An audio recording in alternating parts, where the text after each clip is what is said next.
Hello students, welcome back to my channel Shubham lecturer. Student, अगर आप 12th में हैं और आपको बोर्ड एग्जाम देना है तो मैं आपके लिए लेकर आया हूं एक मोस्ट इंपॉर्टेंट वीडियो। स्टूडेंट, इस वीडियो में हम क्लास 12 फिजिक्स के 21 मोस्ट इंपॉर्टेंट ऑब्जेक्टिव क्वेश्चंस को आंसर के साथ पढ़ेंगे।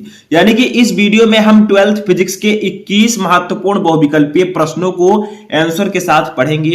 देखिए, बहुत सारे स्टूडेंट कमेंट कर रहे थे कि सर 12th फिजिक्स के इंपॉर्टेंट क्वेश्चंस पर वीडियो बनाइए, तो मैं इस वीडियो में आपको 21 फिजिक्स के जो 21 सबसे महत्वपूर्ण बहुविकल्पीय प्रश्न है वो मैं आपको इस वीडियो में बताऊंगा। अब ये वीडियो खास क्यों है, ये वीडियो इंपॉर्टेंट क्यों है? क्योंकि इस वीडियो में जो 21 क्वेश्चन मैं आपको बताऊंगा वो आपके बोर्ड एग्जाम में 3 से 4 बार पूछे जा चुके हैं। यानी कि 3 से 4 साल हर एक प्रश्न पूछा गया है, तो इस बार भी पूछा जा सकता है। तो इस वीडियो को आप लास्ट तक देखते रहें, क्योंकि आप बोर्ड एग्जाम देने जा रहे हैं और इस वीडियो को नहीं देखेंगे तो सभी इंपॉर्टेंट ऑब्जेक्टिव क्वेश्चन आपका मिस हो जाएगा। ठीक है, तो ध्यान से आप एक एक क्वेश्चन देखिए। हो सकता है आपको बहुत सारे क्वेश्चंस पता हो, लेकिन आपको ध्यान से देखना है क्योंकि बोर्ड एग्जाम आपका आ चुका है। देखिए, फर्स्ट क्वेश्चन हमारा है वैद्युतशीलता एप्सिलॉन नॉट का एसआई मात्रक है। ये हमारे फर्स्ट चैप्टर वैद्युत आवेश तथा क्षेत्र से है कि जो वैद्युतशीलता एप्सिलॉन नॉट होता है उसका एसआई मात्रक क्या होता है। आपके पास 4 ऑप्शन है। फर्स्ट है कूलाम स्क्वायर प्रति न्यूटन मीटर स्क्वायर, सेकंड है न्यूटन मीटर स्क्वायर प्रति कूलाम स्क्वायर, थर्ड है न्यूटन प्रति कूलाम, फोर्थ है न्यूटन प्रति वोल्ट प्रति मीटर स्क्वायर। तो देखिए, वैद्युतशीलता जो एप्सिलॉन नॉट होता है इसका मात्रक होता है कूलाम स्क्वायर प्रति न्यूटन मीटर स्क्वायर। तो ये फर्स्ट वाला ऑप्शन आपका सही होगा। बहुत ही इंपॉर्टेंट क्वेश्चन है, ये आपके बोर्ड एग्जाम में कई बार आ चुका है, 4 से 5 बार पूछा जा चुका है। तो ध्यान से देखिएगा, ठीक है। एक एक क्वेश्चन आपको समझना है, भले ही आपको वो क्वेश्चन पता ही क्यों ना हो, ठीक है, लेकिन तब भी आपको देखना है। देखिए, दूसरा क्वेश्चन हमारा है कि वैद्युत क्षेत्र की तीव्रता का मात्रक है। जो हमारी वैद्युत क्षेत्र की तीव्रता ई होती है इसका मात्रक क्या होता है, तो मैं आपको ऑलरेडी बता चुका हूं। देखिए, फर्स्ट ऑप्शन है कूलाम प्रति न्यूटन, सेकंड है जूल प्रति न्यूटन, थर्ड है न्यूटन प्रति कूलाम, फोर्थ है न्यूटन प्रति मीटर। तो वैद्युत क्षेत्र की तीव्रता को हम ई से डिनोट करते हैं। ई इक्वल टू होता है एफ अपान क्यू, ठीक है, एफ अपान क्यू नॉट। अब देखिए, यहां पर एफ क्या है, बल है, बल का मात्रक न्यूटन, क्यू क्या है, आवेश है, आवेश का मात्रक कूलाम। तो न्यूटन प्रति कूलाम आपका सही आंसर होगा और यही वैद्युत क्षेत्र की तीव्रता का मात्रक है, ठीक है। थर्ड क्वेश्चन हम देखते हैं, विद्युत फ्लक्स का मात्रक है। विद्युत फ्लक्स का मात्रक क्या है? फर्स्ट है न्यूटन प्रति कूलाम, सेकंड है वोल्ट मीटर, थर्ड है वोल्ट प्रति मीटर, फोर्थ है न्यूटन मीटर प्रति कूलाम। तो देखिए, विद्युत फ्लक्स का जो मात्रक होता है वो होता है वोल्ट मीटर, ठीक है। तो ऑप्शन नंबर सेकंड आपका सही होगा, ये विद्युत फ्लक्स का मात्रक है, ठीक है। फोर्थ क्वेश्चन हम देखते हैं जो कि मोस्ट इंपॉर्टेंट क्वेश्चन है। देखिए, विद्युत विभव का मात्रक क्या है? फर्स्ट है जूल प्रति कूलाम, सेकंड है जूल गुणे कूलाम, थर्ड है कूलाम प्रति जूल, फोर्थ है न्यूटन प्रति कूलाम। तो देखिए, मैं आपको विद्युत विभव के बारे में ऑलरेडी बता चुका हूं कि विद्युत विभव को हम V से डिनोट करते हैं। V इक्वल टू होता है W अपान क्यू नॉट, ठीक है। अब देखिए, W क्या है, ये कार्य है, कार्य का मात्रक जूल, क्यू क्या है, आवेश है, आवेश का मात्रक कूलाम। तो सही ऑप्शन क्या होगा, जूल प्रति कूलाम, ठीक है। तो ये फर्स्ट वाला ऑप्शन आपका सही होगा। तो चौथे का फर्स्ट ऑप्शन आपका सही है। समझ में आ रहा है? ध्यान से समझिएगा, बारीकी से मैं आपको बता रहा हूं, इनमें से एक भी क्वेश्चन आपको मिस नहीं करना है, क्योंकि सभी स्टूडेंट चाहते हैं कि बोर्ड एग्जाम देने से पहले वो सभी बहुविकल्पीय प्रश्न मुझे पता हो जाए जो बोर्ड एग्जाम में ज्यादा से ज्यादा बार आए हैं, ठीक है। तो वही मैं लेकर आया हूं। पांचवा क्वेश्चन देखते हैं।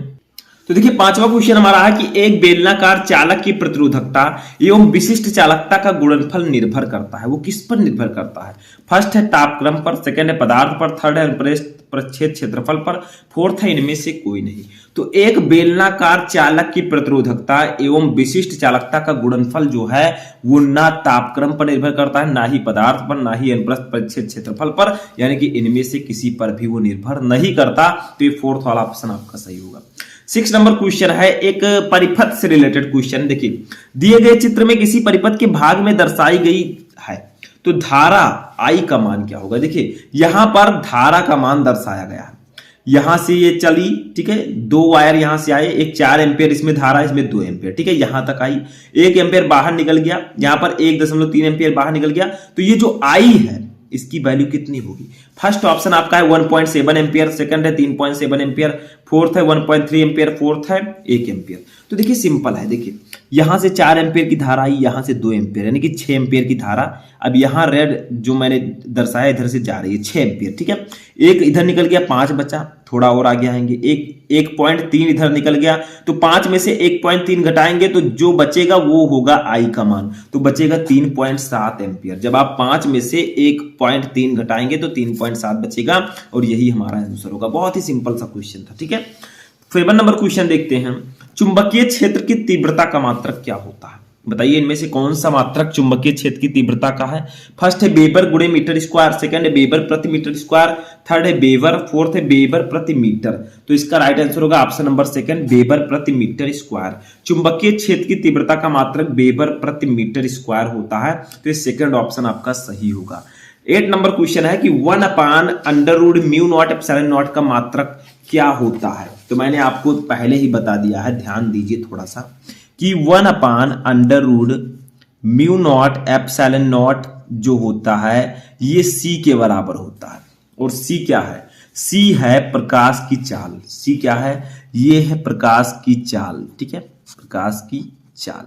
और प्रकाश की चाल कितनी होती है सभी को पता है, बहुत ही बेसिक सा क्वेश्चन है। प्रकाश की चाल होती है 3 × 10⁸ मीटर प्रति सेकंड, मीटर प्रति सेकंड। तो बताइए जब 1/√μ0 c के बराबर है तो जो c का मात्रक होगा वही मात्रक होगा 1/√μ0 का। जो c की वैल्यू होगी वही वैल्यू होगी 1/√μ0 का। तो बताइए इसका मात्रक क्या होगा? फर्स्ट है न्यूटन प्रति कूलम, सेकंड है मीटर प्रति सेकंड, थर्ड है वेबर प्रति मीटर स्क्वायर, फोर्थ है फैराड। तो इसका मात्रक होगा मीटर प्रति सेकंड, क्योंकि 1/√μ0 जो होता है वो प्रकाश की चाल के बराबर होता है और प्रकाश की चाल की वैल्यू होती है 3 × 10⁸ मीटर प्रति सेकंड। तो मीटर प्रति सेकंड इसका आंसर हो जाएगा। समझ में आ गया? चलिए 9 नंबर क्वेश्चन देखते हैं। तो देखिए 9 नंबर क्वेश्चन है कि μ0ε0 के पावर -1/2 का मान है। अब आप लोग कहेंगे ये क्या है μ0ε0 के पावर -1/2? तो ये जो आपका 1/√μ0ε0 है, ये जो है आपका, इसी को हम लिख सकते हैं μ0ε0 के पावर -1/2, यानी कि 1/√μ0ε0 जो है वही μ0ε0 के पावर -1/2 है। ये दोनों सेम चीजें हैं, ठीक है। ये इस प्रकार से लिखा है, ये इस प्रकार से लिखा है। तो इसका मान क्या होगा अभी मैंने बताया, ये देखिए यही होगा मान, जो प्रकाश की चाल का होगा वही इसका मान होगा। तो फर्स्ट है 3 × 10⁸ सेंटीमीटर प्रति सेकंड, सेकंड है 3 × 10⁸ मीटर प्रति सेकंड, थर्ड है 3 × 10⁹ सेंटीमीटर प्रति सेकंड, फोर्थ है 3 × 10⁸ किलोमीटर प्रति सेकंड। अब यहाँ पर आपको ध्यान देना है, थोड़ी थोड़ी गलतियां कर देते हैं और इसी प्रकार से एग्जामिनर पूछ लेता है, ठीक है। तो देखिए 3 × 10⁸ सेंटीमीटर प्रति सेकंड है, यहाँ पर 3 × 10⁸ मीटर प्रति सेकंड है और यहाँ पर 3 × 10⁸ किलोमीटर प्रति सेकंड है। तो बहुत सारे स्टूडेंट कहेंगे 3 × 10⁸ तो हमें पता है, लेकिन इसकी एक्चुअल होगा 3 × 10⁸ मीटर प्रति सेकंड। ये याद रखिएगा, क्योंकि यहाँ पर सेंटीमीटर भी लिखा जा सकता है, किलोमीटर भी लिखा जा सकता है। इसी में स्टूडेंट कंफ्यूज हो जाते हैं, लेकिन आपको नहीं होना है। एक्चुअल वैल्यू याद रखना है 3 × 10⁸ मीटर प्रति सेकंड। अगर इसे सेंटीमीटर में हम लिखना चाहें तो 3 × 10⁻10 सेंटीमीटर प्रति सेकंड हमें लिखना होगा, ठीक है। इस प्रकार से भी आ सकता है। 10 नंबर क्वेश्चन देखते हैं कि किसी समान चुंबकीय क्षेत्र में एक इलेक्ट्रॉन क्षेत्र के लंबवत दिशा में प्रवेश करता है, इलेक्ट्रॉन का पथ कैसा होगा? यानी कि एक समान चुंबकीय क्षेत्र है जिसमें एक इलेक्ट्रॉन चुंबकीय क्षेत्र के एक इलेक्ट्रॉन क्षेत्र के लंबवत दिशा में प्रवेश करता है, इलेक्ट्रॉन का पथ कैसा होगा? फर्स्ट है परवलयाकार, सेकंड है दीर्घवृत्ताकार, थर्ड है वृत्ताकार, फोर्थ है सरल रैखिक। तो इसका राइट आंसर होगा ऑप्शन नंबर थर्ड, वृत्ताकार, ठीक है। अगर समान चुंबकीय क्षेत्र में एक इलेक्ट्रॉन क्षेत्र के लंबवत दिशा में प्रवेश करेगा तो इलेक्ट्रॉन का जो पथ होगा वो वृत्ताकार होगा, ठीक है। चलिए 11 नंबर क्वेश्चन देखते हैं कि चुंबकीय क्षेत्र बी के लंबवत v वेग से चलने वाले आवेश q पर लगने वाले बल F का मान है। यानी कि चुंबकीय क्षेत्र B है, इसके लंबवत b वेग से चलने वाले आवेश q पर लगने वाले बल F का मान क्या होगा? तो ये होगा आपका जो लॉरेंस बल है वही यहाँ पर होगा। फर्स्ट है F = QVB, सेकंड है F = QV/B, थर्ड है F = QB/V, फोर्थ है F = VV/Q। तो इसका राइट आंसर होगा option number first, F = QVV, क्योंकि मैंने आपको लॉरेंस बल के डेफिनेशन में बताया उसका फॉर्मूला यही है, ठीक है। तो ये फॉर्मूला आपका सही होगा।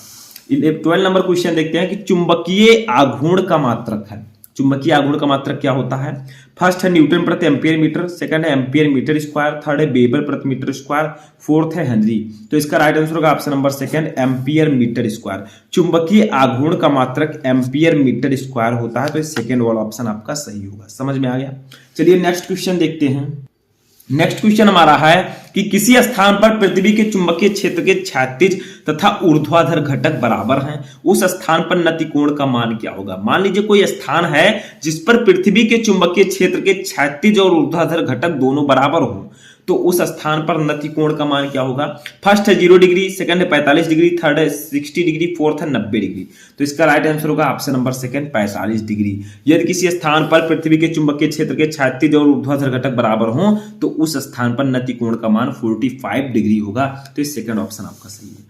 14 नंबर क्वेश्चन देखते हैं कि लेंज के वैद्युत चुंबकीय फ्लक्स प्रेरण के नियमानुसार इनमें से क्या सत्य है? यानी कि लेंज के जो वैद्युत चुंबकीय फ्लक्स प्रेरण संबंधी नियम है वो किसके संरक्षण के अनुरूप है? फर्स्ट है आवेश का संरक्षण, सेकंड है चुंबकीय फ्लक्स का संरक्षण, थर्ड है ऊर्जा का संरक्षण, फोर्थ है संवेग का संरक्षण। तो इसका राइट आंसर होगा ऑप्शन नंबर थर्ड, ऊर्जा का संरक्षण। लेंज के वैद्युत चुंबकीय फ्लक्स प्रेरण के नियमानुसार जो ऊर्जा का संरक्षण है वही सत्य है। ठीक है।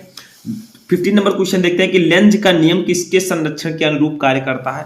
तो जो लेंज का नियम है ये ऊर्जा संरक्षण के अनुरूप कार्य करता है, मैंने ऊपर भी बताया। ठीक है, वही सेम लगभग है बट दूसरी तरह पूछा गया है। अच्छा 16 नंबर क्वेश्चन देखिए कि प्रेरकत्व का मात्रक क्या होगा? प्रत्यावर्ती धारा चैप्टर का क्वेश्चन है कि प्रेरकत्व का मात्रक क्या होगा? फर्स्ट है ओम सेकंड, सेकंड है ओम प्रति सेकंड, थर्ड है सेकंड प्रति ओम, फोर्थ है 1 प्रति ओम सेकंड। तो इसका राइट आंसर होगा ऑप्शन नंबर फर्स्ट, ओम सेकंड। प्रेरकत्व का मात्रक ओम सेकंड होता है, तो ये फर्स्ट वाला ऑप्शन आपका सही होगा। ठीक है, समझ में आ गया? चलिए नेक्स्ट क्वेश्चन देखते हैं। 17 नंबर क्वेश्चन हमारा है कि एक एलसीआर परिपथ को प्रत्यावर्ती धारा के स्रोत से जोड़ा गया है, अनुनाद की स्थिति में लगाए गए विभवांतर एवं प्रत्यावर्ती धारा में कलांतर क्या होगा? फर्स्ट है 0, सेकंड है π/4, थर्ड है π/2, फोर्थ है पाई। तो इसका राइट आंसर होगा ऑप्शन नंबर फर्स्ट 0। ठीक है, एक एलसीआर परिपथ को प्रत्यावर्ती धारा के स्रोत से जोड़ा गया है, अनुनाद की स्थिति में लगाए गए विभवांतर एवं प्रत्यावर्ती धारा में जो कलांतर होगा वो 0 होगा। ठीक है। 18 नंबर क्वेश्चन देखते हैं कि निम्नलिखित में से कौन विद्युत चुंबकीय तरंगे नहीं है? इनमें से कौन विद्युत चुंबकीय तरंग नहीं है? फर्स्ट है गामा किरणें, सेकंड है एक्स किरणें, थर्ड है अवरक्त किरणें, फोर्थ है बीटा किरणें। तो इसका राइट आंसर होगा ऑप्शन नंबर फोर्थ, बीटा किरणें। इनमें से बीटा किरणें जो है वो विद्युत चुंबकीय तरंगे नहीं है। 19 नंबर क्वेश्चन हमारा है कि सबसे अधिक आवृत्ति वाला तरंग है, इनमें से कौन सा तरंग है जो जिसकी आवृत्ति सबसे अधिक है? फर्स्ट है पराबैंगनी तरंगे, सेकंड है गामा तरंगे, थर्ड है दृश्य प्रकाश तरंगे, फोर्थ है रेडियो तरंगे। तो इसका राइट आंसर होगा ऑप्शन नंबर सेकंड, गामा तरंगे। इनमें से जो गामा तरंग है इसकी आवृत्ति सबसे अधिक है। 20 नंबर क्वेश्चन देखते हैं कि विद्युत चुंबकीय तरंगे उत्पन्न होती हैं, जो विद्युत चुंबकीय तरंगे हैं वो किसके द्वारा उत्पन्न होती हैं? फर्स्ट है स्थिर आवेश द्वारा, सेकंड है नियत वेग से गतिशील आवेश द्वारा, थर्ड है त्वरित आवेश द्वारा, फोर्थ है आवेशहीन कण द्वारा। तो इसका राइट आंसर होगा ऑप्शन नंबर फर्स्ट, स्थिर आवेश द्वारा। विद्युत चुंबकीय तरंगे जो है वो स्थिर आवेश द्वारा उत्पन्न होती है। तो चलिए नेक्स्ट क्वेश्चन देखते हैं। हमारा नेक्स्ट क्वेश्चन और लास्ट क्वेश्चन है 21 नंबर कि विद्युत चुंबकीय तरंगों की प्रकृति होती है, जो विद्युत चुंबकीय तरंगे होती हैं इनकी प्रकृति कैसी होती है? फर्स्ट है अनुप्रस्थ, सेकंड है अनुदैर्ध्य, थर्ड है अनुप्रस्थ और अनुदैर्ध्य दोनों, फोर्थ है उपयुक्त में से कोई नहीं। तो विद्युत चुंबकीय तरंगों की जो प्रकृति होती है वो होती है अनुप्रस्थ। तो ये फर्स्ट वाला ऑप्शन आपका सही होगा। तो यहां पर मैंने आपको 12th फिजिक्स के 21 मोस्ट इंपोर्टेंट ऑब्जेक्टिव क्वेश्चंस बताए। अब आप लोग कमेंट बॉक्स में बताइए कि इनमें से कितने क्वेश्चन आपको ऑलरेडी पता थे और कितने क्वेश्चन अब आपको समझ में आ चुके हैं। तो हम मिलेंगे नेक्स्ट वीडियो में नेक्स्ट टॉपिक के साथ। तब तक आप लोग अपनी तैयारी करते रहें और किसी भी टॉपिक में क्वेरी है तो कमेंट करके बताएं।